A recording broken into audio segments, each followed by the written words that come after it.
மனைவியுடன் நடிக்க மறுத்த பிரபல கதாநாயகன். ஹிந்தியில் முன்னணி நடிகர்களில் ஒருவராக இருக்கும் அமிதாப் பச்சனின் மகன் அபிஷேக் பச்சன் அடுத்து லெப்டி என்கிற ஹிந்தி படத்தில் நடிக்க இருக்கிறார்.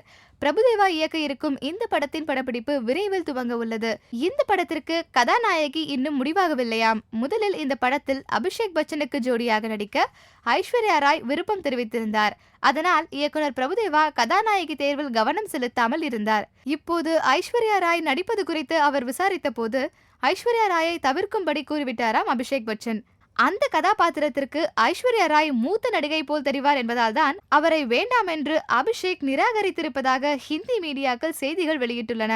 இதனால் வேறு கதாநாயகியை நடிக்க வைக்க முயற்சி செய்து வருகிறாராம் பிரபுதேவா.